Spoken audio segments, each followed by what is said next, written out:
Okay guys, hello everybody, let's continue our journey in Pokerland. Most of the time in GTO land, or at least this is where we try to be. Bottom right, so the cutoff mean opened for 2x, this is why I just cold call with my ace-4 suited, and now we've got a gut shot. We're gonna bomb the turn. Oh, they both fold, and if one of them calls, given that the board is really drawy on the turn, really drawy, especially when this player calls from the BB, I don't want him to call me with a pair of 9s, so I'd be inclined to bet big just to put more pressure on his range. I have full house with pair of 3s. I might, let's play this hand bottom left, and yeah, bottom left I overbet as I would do with big draws and queen jack, also with my gut shot plus 2 over cards. Yeah, this ace-4 suited hand I had bottom right on the river, I might have check called as well, because his range was really drawy. I mean, he had a lot of busted flush draws, busted straight draws on the river with this board. Queen 9-3, deuce deuce, with 2 flush draws on the turn, so he could have, yeah, many busted flush draws which would have probably bluffed the river, and I might have won the pot with my ace-high. Yeah, maybe this would have been a better play. Okay, let's continue. At top right, I called with my pair of 5s, which is not standard, but it's because of the situation. The MP player limped, and the cutoff player ISO raised for a cheap amount, so it was a promising spot if I could set mine and hit my set.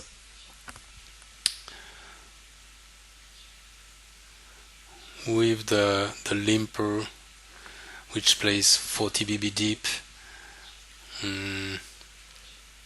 this could have helped me build a big pot in case the ISO raiser also had a hand for real.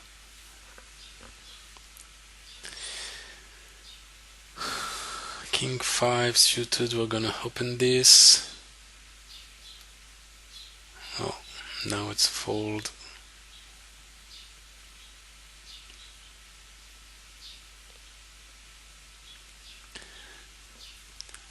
Pair of queens versus the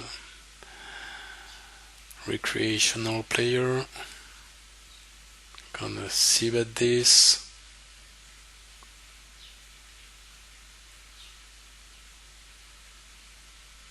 Okay. This turn is one of the worst one because it completes the flush and the straight, and at the river I can't see any reason to raise, and obviously I cannot fold. Can I raise? I don't think so, because he could have king, yeah, king X. Yeah.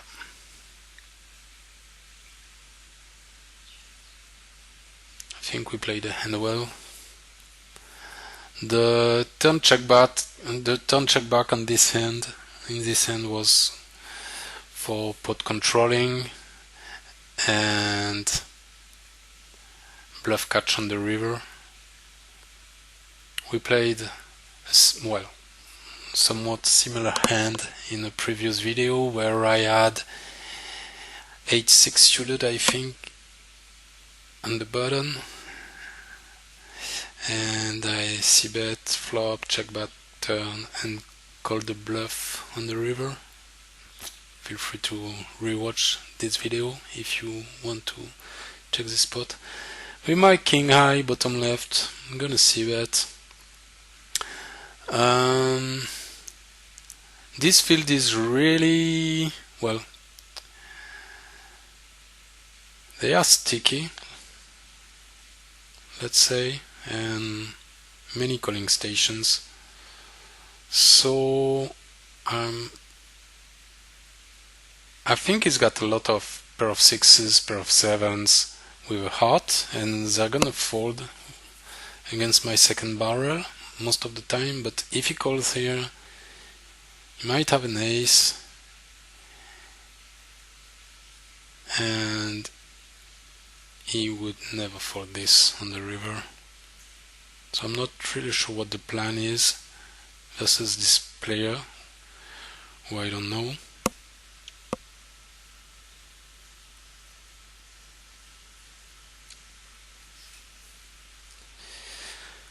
So yeah, as usual, please leave a like, leave a follow, add your own comments on the YouTube webpage in case you like this video, or if you don't like it, or if you would prefer another kind of content, if you want me to record some kind of things you'd be interested in watching. Feel free to add your own thoughts. Jack 5 suited, bottom left, standard called before the flop, and on the flop I can check back like 1/3 of the time, but here I'm gonna bet, and bet big. I want his under pairs to feel uncomfortable, his pair of sixes, even pair of tens, jacks. Any under pair might feel uncomfortable on this spot.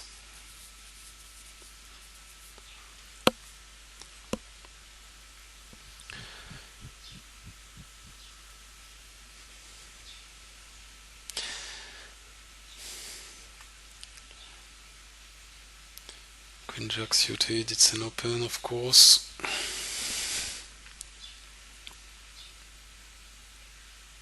I might have opened this king 6 suited top left.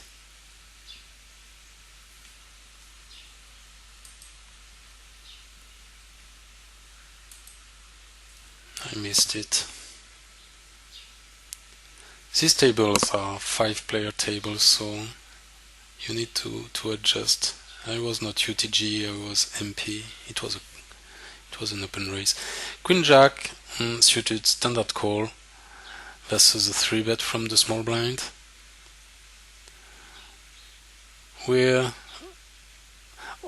I forgot, we're playing NL100, and it's a standard call when I play high stakes, but when you play mid stakes and low stakes, the rake is higher, and in this case queen jack suited is mostly a fold, but you can call sometimes, like, I don't know, 25% of the time or something.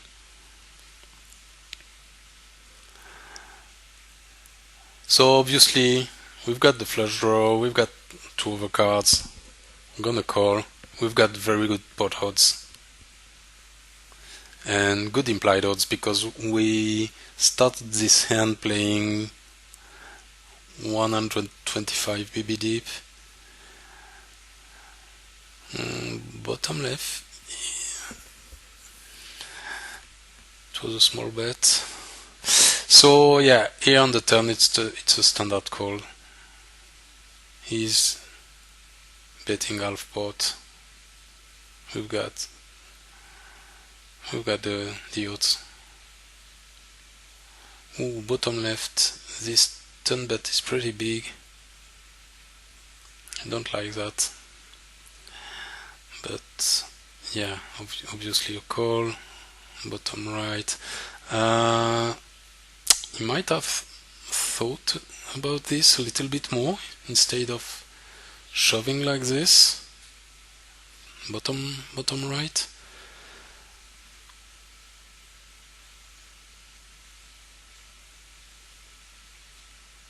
With such a stack to pot ratio, I think he could have checked his aces very often and thought about it.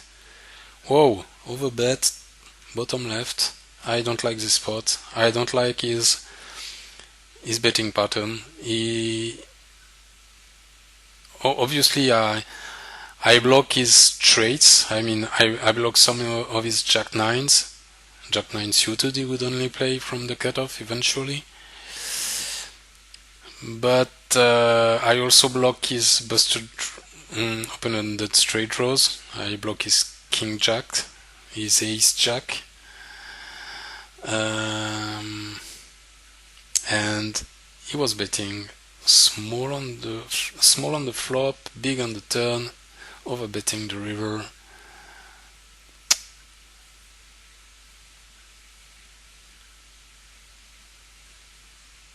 With this ace queen suited bottom left, I 3-bet big because I want to cut the stack to pot ratio. I don't want him to live with a big stack. Well, big. I'm playing out of position. I can bet, I can check call on this board, bottom left. But basically, I'm denying his positional advantage by 3-betting big. Hope this makes sense.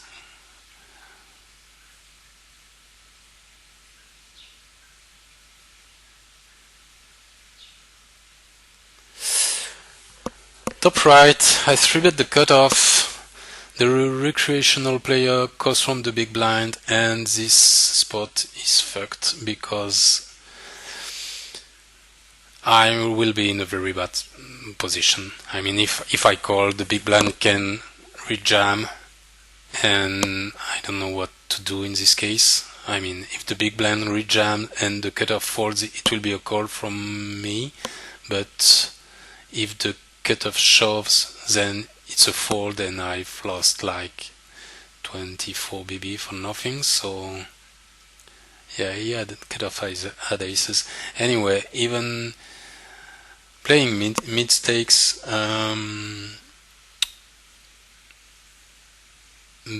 button versus cutoff 4-bet, ace queen off is a fold sometimes.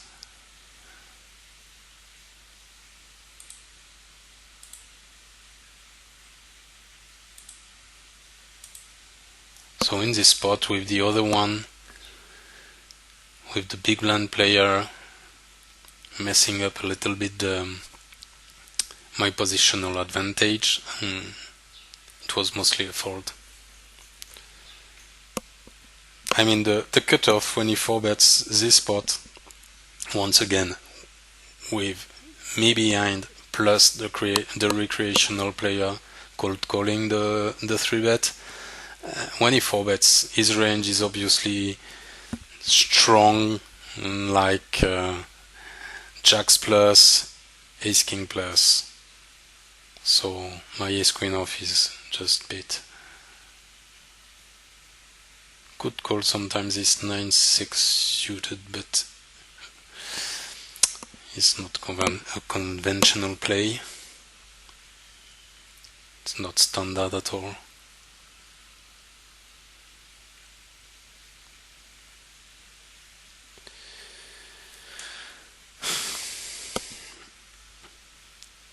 So yeah, please leave your own comments and let me know what kind of content you'd like to watch. How can I improve this kind of video? Do you want music, for example, in the background? This ace 9 suited, bottom left. Gonna check back most of the time. I could see that, but it's the middle of my range. Let's realize our equity by checking back. It's a board where I could face a lot of check raise.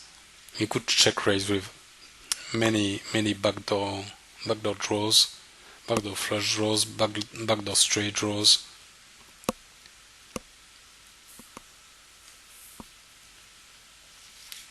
It's a very check raise heavy board.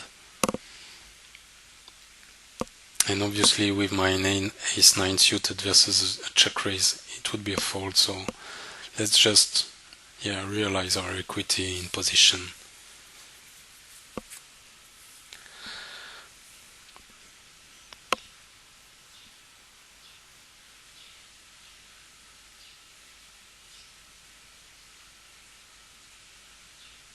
I'd like to know, guys, which stakes you used to play.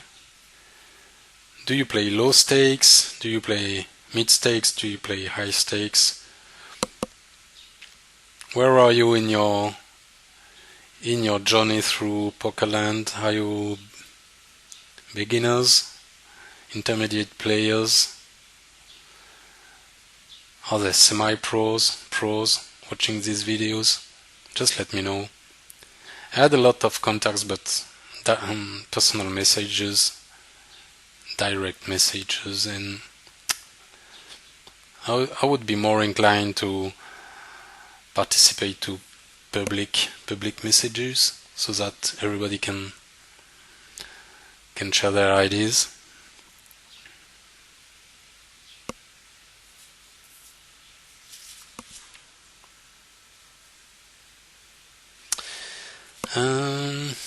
I need to find one big tip. Obviously, I have a few thoughts, a few ideas on what the big tip of the video could be. The big tip is really the main idea, the strong fundamental you should memorize, you should keep in mind if you only had the opportunity to remember just one idea from this vid. And yeah, I have a few ideas. I'm gonna keep on playing a few minutes and see what happens. And let's value bet this king, this pair of kings. If something happens and brings the idea of a very strong tip, then we'll do this. Otherwise, I have two or three ideas I had prepared, things we could talk about. Jack 10 suited, top right. It's gonna be a 3-bet. Half the time a call,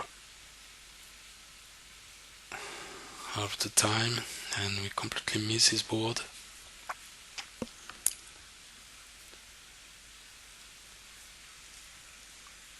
He's gonna see bet this very often. Okay.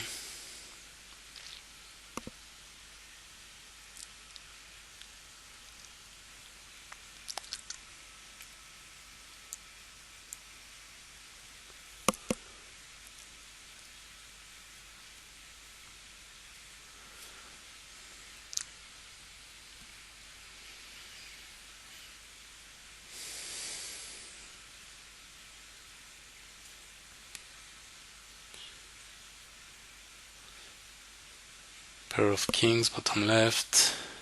Top pair, good kicker, bottom right. Versus a recreational player. Let's value bet this and bet big. Pair of kings, bottom left. This board is not a very check raise heavy board, so I can see bet this very often. I should see bet like half pot or less, but given that many players will check call with their gut charts, pair plus gut charts, flush draws,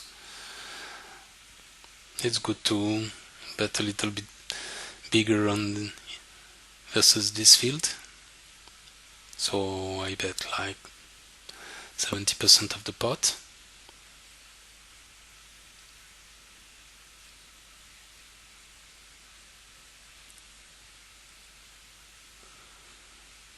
Bottom left, ace jack suited. It's a 3-bet all the time. Let's defend our pair of fours, bottom right, versus the 3-bet, 120 BBD, ace jack suited versus a 4-bet. It should be a call 100% of the time, I mean always a call in GTO land, but here we are playing a Euro site with pretty passive field, and I'm gonna make the exploitative fold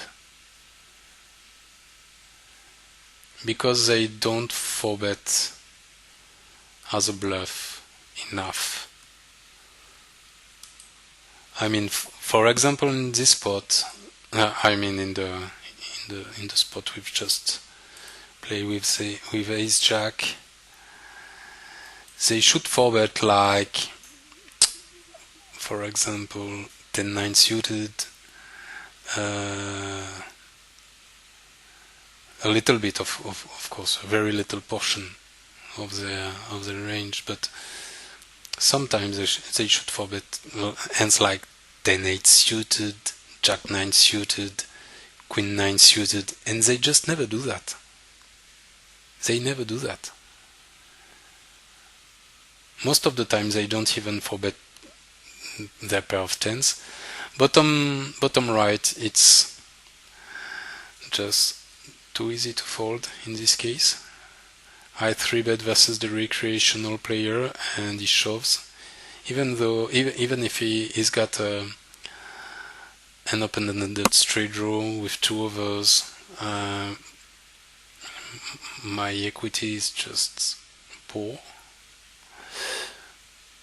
And obviously versus his value range, I'm almost dead, so it was an easy fold. Thank you for this donk shove.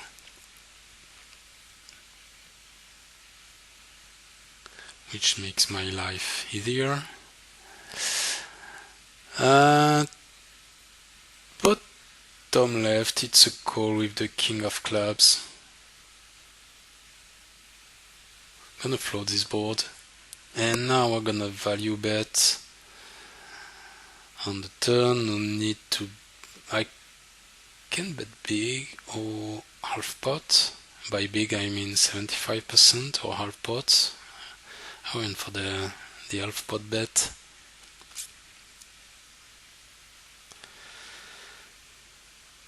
I could check back also sometimes the turn. And now on the river, we flopped the second net top left. And I'm gonna value bet this. And now on the river, given that I have the king of clubs, I block many of these flush combos, so I can value bet more easily than if I had like king queen of hearts, for example. And let's hope that he calls. Oh, he raises, and he raises small. This smells bad. This smells really bad. So in GTO land, top right, sorry, top left. Yeah, bottom left. In GTO land, it's a mixed decision, but in practice here, I think I'm gonna fold. I'm gonna fold this.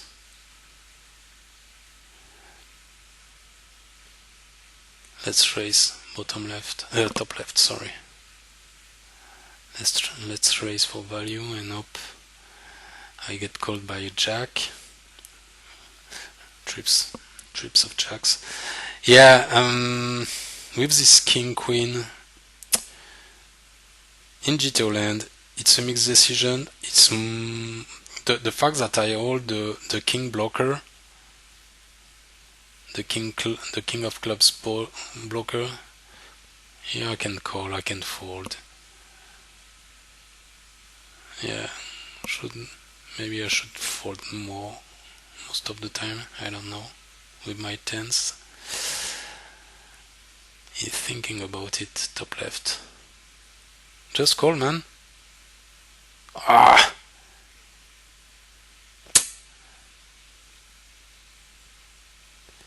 So yeah, given that I had the king blocker to the flush,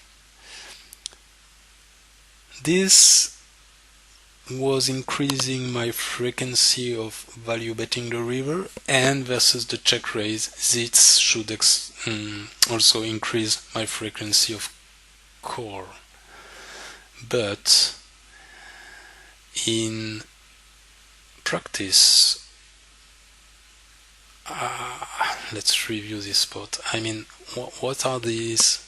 What are his bluffs? Just please tell me what his bluffing combos are. Which are his bluffing combos? I mean, he can have the flush. He can have a full house.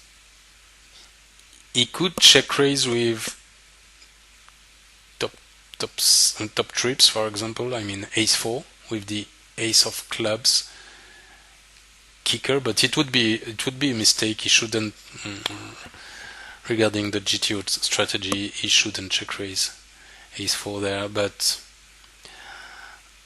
maybe he does. And I can't find any bluffing range. I mean, any bluffing combos. So yeah, and moreover, he check raises really small, so I really think he wants to get called. Obviously, if someone always check raises really small on the river, including with his bluffs, I need to change my thinking process, but I think in practice he just wanted me to call, and I had very good pot odds, but yeah, for me it was a fold, and I think he had the nut flush very often.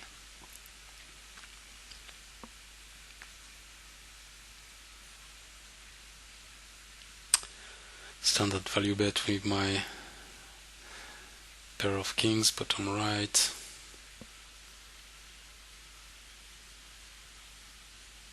This hand was really interesting with the king queen. I make the full house, top left. He can have king high, king jack, king 10. Could have an ace, he could have a queen, he would have slow played. He could have nothing. This is why his range was really weak. This is why I bet small. But now that he calls me, I'm gonna overbet this, because sometimes he's gonna have a queen, sometimes he's gonna have king jack. He will never fold a queen. He's got a queen, and he insta called. The guy didn't even think about it. So yeah, that's something we might talk about, and these are the polar spots, the polarized range. This might be the tip of the day, talking about polarized spots. With my pair of tens bottom left, I'm gonna check this back most of the time. Yeah, I could bet small sometimes, but most of all, so check back. If it checks, I might do both, check back once again or bet small. I don't think he's got many nines. Could have jacks.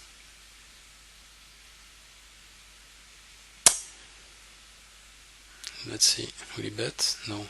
Okay. So yeah, let's bet small. I could check back. Yeah, I would say it's 50-50 on this turn. Bottom left. I guess it's gonna fold. Or check call with jacks. Oh, he check raises. He doesn't have many nines. His range, once again, his range is it's a very polar range, bottom left. He can have trips or better.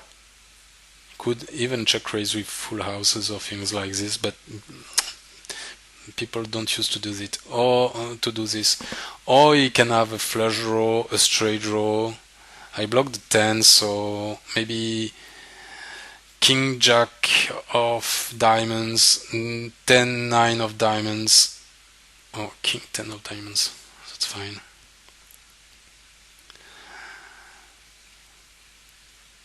Don't know what I would have done on the river if he had shoved. I think it would have been a mixed decision. Gonna check call this gut shot, top left, top right, another gut shot. He's got many aces in his range.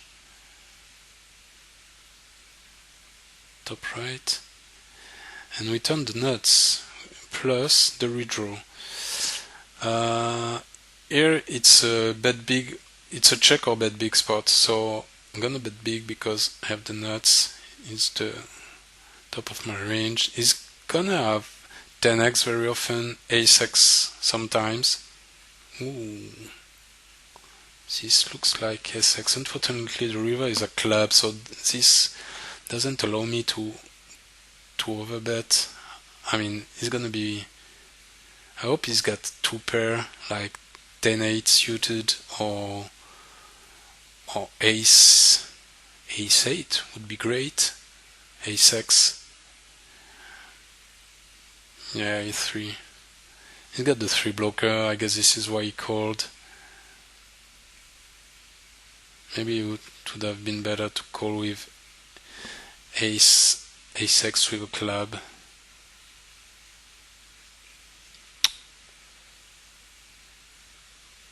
On the turn, he called versus my overbet.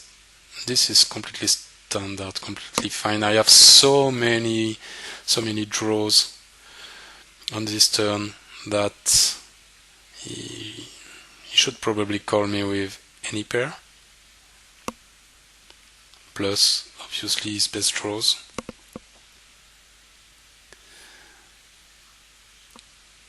So yeah, okay, this will be the tip of the day. Let's talk about it right now. We've seen many spots like this one, for example, with the 5-3 suited, and when I had the top full house, top left, and also the very first hand where I had ace-4 and I bluffed the turn and bluffed the river versus 2 players on the turn and 1 player on the river.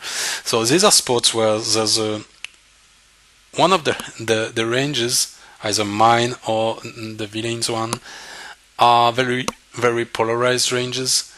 It's either nuts or nothing, nuts or busted draw. And in this case, obviously, when you've got this range and you bet, you should bet big, because you're gonna want your nutted hands want to bet big. So, okay, the guy shows obvious call. Okay, thank you. So obviously, with your nutted hands, you want to bet big. This is where the value comes from in poker. Value betting big. And by betting big, this allows you to add to your betting range much more drawing combos or busted draws combos than if you bet it small. This is just math, and you can, I won't explain that right now, but you can probably find the explanation on internet. Just the bigger you bet, the more draws you can add to your value hands.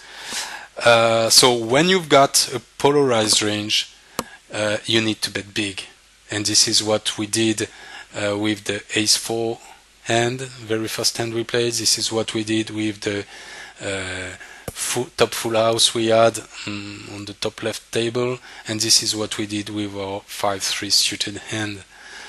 and maybe there was another example during this session, I can't remember. On the other side, when your opponent, top right, I overlimp because of the situation, but it's not a standard play, and now I need to fold. When your opponent has a polarized range, or at least his range is made of strong hands or nothing, which is the case of the very first hand we played, and the more I think about it, the more I think maybe I played it poorly, when I had the ace-4, very first hand of the video. Please rewatch it if you can't remember. On the river, our opponent's range is made of this, like, for example, top pair or top 2 pair. He could have queen 9 of the queen 9-3 deuce board, or even flush, because he had some combos of flush draws, flop flush draws on this board. So in this case, betting big as I did doesn't make much sense. Obviously I didn't want him to call with his 9x, but I think he had many busted flush draws or busted straight draws which were jack high, king high, maybe some ace high. Well, I had, what was my hand? Yeah, I had ace high, so I didn't need to make these combos fold, to make them fold. So when you've got a polarized range, you should bet big. When you face a polarized range and you want to bluff, or you want to value bet, but in this case with the nuts, because if you value betting versus, well, let's rephrase this. When you face a polarized range, you need to bluff small, because you just want to bluff to make his busted draws which beat your busted draws to make them fold. I hope this is clear enough. We can discuss this in the YouTube comments if you want. Let's play this ace-9 suited hand, and this will be it. I'm gonna wrap up this video, guys. Thank you for watching. Just leave comments, follows, likes, everything you like, and good luck at the table.